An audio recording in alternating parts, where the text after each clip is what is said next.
Horrid Henry loved scary movies. He loved nothing more than curling up on a comfy black chair with a huge bag of popcorn and fizzy-whiz drink, and jumping out of his seat in shock every few minutes. He loved wailing ghosts, oozing swamps, bloodthirsty monsters. No film was too scary or too creepy for Horrid Henry. Perfect Peter hated scary movies. He hated nothing more than hiding behind the comfy black chair, covering his eyes and jumping out of his skin in shock every few seconds. He hated ghosts and swamps and monsters. Even Santa Claus saying "ho, ho, ho" too loudly scared him. Thanks to Peter being the biggest scaredy cat who ever lived, Mum and Dad would never take Henry to see any scary films. And now, the scariest, most frightening, most terrible film was in town, and Horrid Henry was desperate to see it. "You're not seeing that film, and that's final," said Mum. "Absolutely no way," said Dad. "Far too scary." "But I love scary movies," shrieked Horrid Henry. "I don't," said Mum. "I don't," said Dad. "I hate scary movies," said Perfect Peter. "Please can we see the big bunny caper instead?" "No!" shrieked Horrid Henry.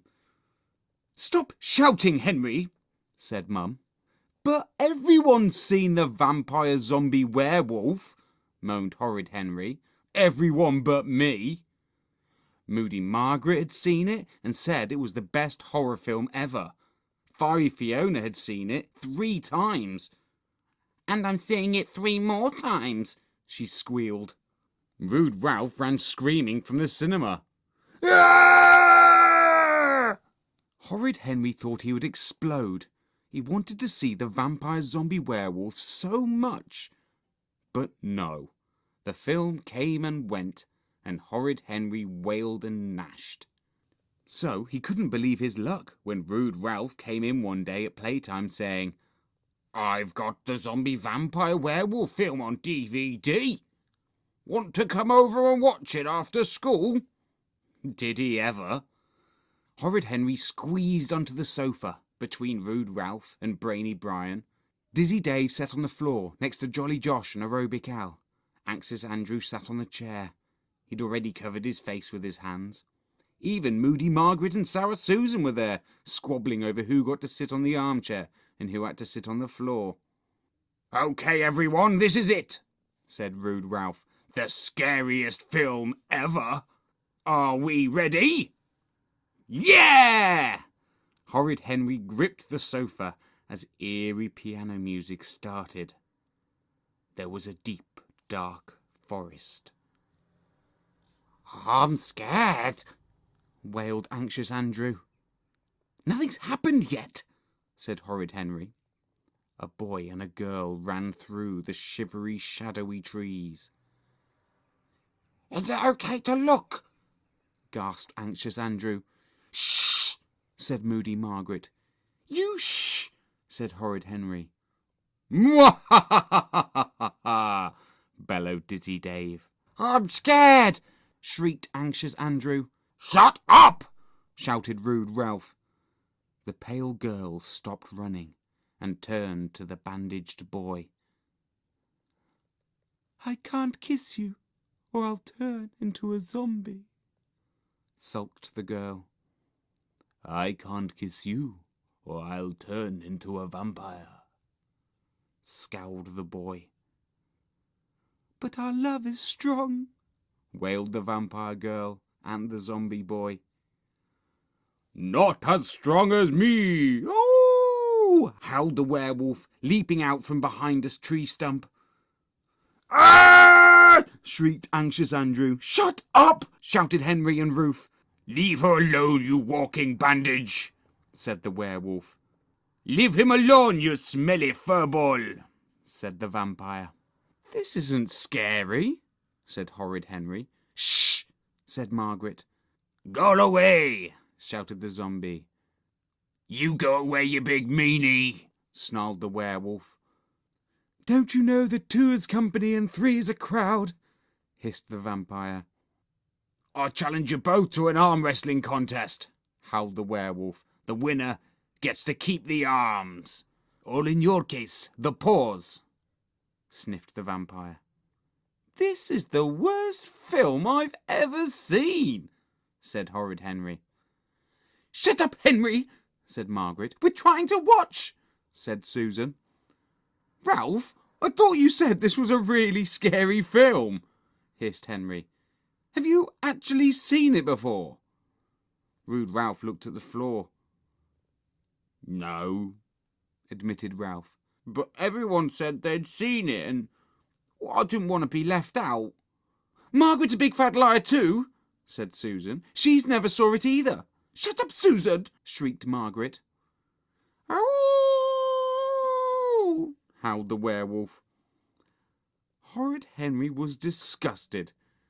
He could make a much scarier film.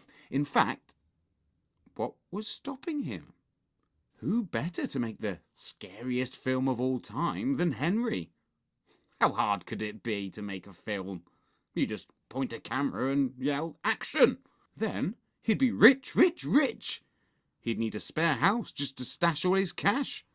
He'd be famous too. Everyone would be begging for a role in one of his mega horror blockbusters. Please, can we be in your new monster film? Mum and Dad and Peter would beg. Well, they could beg as long as they liked. He'd give them an autograph, but that would be it.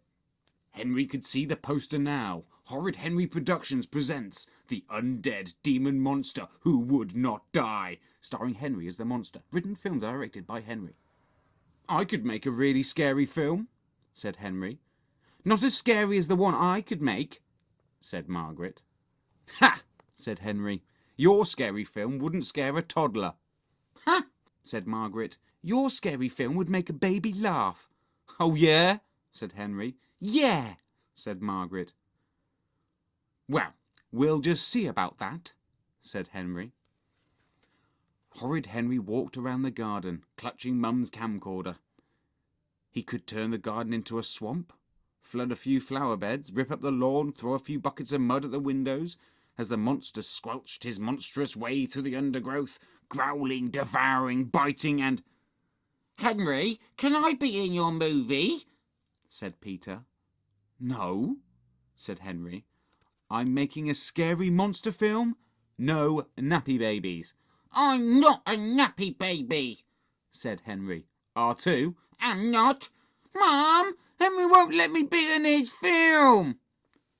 Henry, yelled Mum, let Peter be in your film, or you can't borrow the camcorder. Gah! Why did everyone always get in his way? How could Henry be a great director if other people told him who to put in his film? Okay, Peter, said Henry, scowling. You can be a best boy. Best boy? Well, that sounded super. Wow, that was a lot better than Peter had hoped. Best boy, shouted Horrid Henry. Get the snack table ready. Snack table? said Peter. Setting up the snack table is the most important part of making a movie, said Henry. I want biscuits and crisps and fizzy wink drinks. Now! he bellowed. It's hungry work making a film. Filmmaking next door at Moody Margaret's house was also proceeding slowly. How come I have to move the furniture? said Susan. You said I could be in your movie. Because I'm the director, said Margaret, so I decide. Margaret, you can be the monster in my film. No need for any makeup, shouted Henry from over the wall. Shut up, Henry, said Margaret. Susan, start walking down the path. Boo! shouted Horrid Henry. Boo! Cut! yelled Margaret. Quiet! she screamed. I'm making a movie over here. Peter, hold the torch and shine the spotlight on me, ordered Henry. Hold the torch, said Peter. It's very important, said Henry. Mum said you have to let me be in your movie.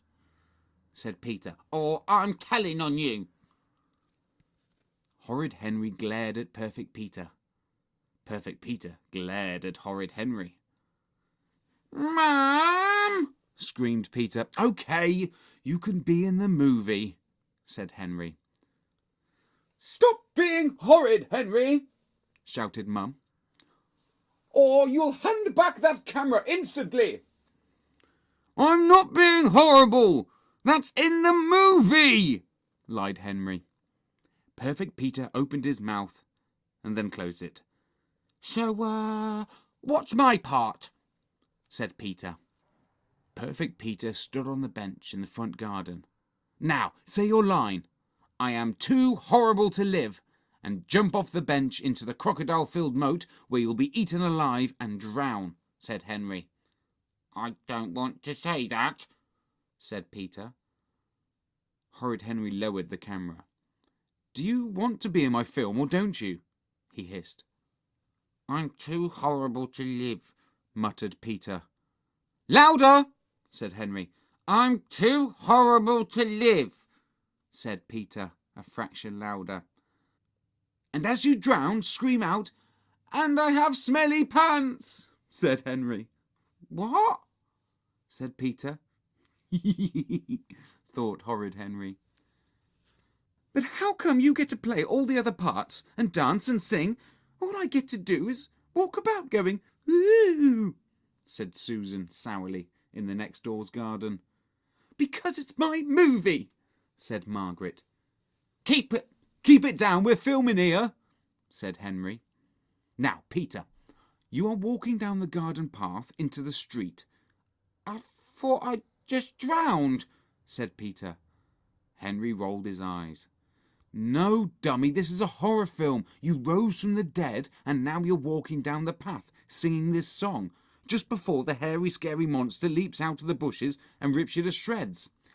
Wibble bibble dribble pants, bibble baby wibble pants, wibble pants, wibble pants, dribble dribble dribble pants." Perfect Peter hesitated. But, Henry, why would my character sing that song?" Horrid Henry glared at Peter. "Because I'm the director and I say so," said Henry. Perfect Peter's lip trembled. He started walking. "Wibble dribble bibble pants, bibble baby wibble pants, wibble pants." "I don't want to," came a screech from next door's front garden. "Susan, you have to be covered up in a sheet," said Margaret.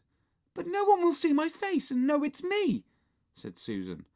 "Duh," said Margaret. "You're playing a ghost." Sour Susan flung off the sheet. "Well, I quit," said Susan. "You're fired," shouted Margaret. "I don't want to sing that dribble pants song," said Peter. "Then you're fired," screamed Henry. "No," screamed Perfect Peter. "I quit." And then he ran off to the front garden gate, shrieking and wailing. "Wow," thought Horrid Henry. He chased after Peter, filming. "I've had it," screamed Sour Susan. "I don't want to be in your stupid film." She ran down the road, shrieking and wailing. Margaret chased after her, filming. "Cool," thought Horrid Henry. "What a perfect end for the film. The puny wimp running off terrified. Bump! Susan and Peter collided and sprawled flat on the pavement. Crash! Henry and Margaret tripped over the screaming Peter and Susan. Smash! Horrid Henry dropped his camcorder. Smash! Moody Margaret dropped her camcorder. Oops! Horrid Henry stared down at the twisted, broken metal as his monster movie lay shattered on the concrete path. Whoops! Moody Margaret stared down at the cracked camcorder as her Hollywood horror film lay in pieces on the ground. Henry hissed at Margaret. Margaret hissed at Henry. "This is all your fault!" they wailed.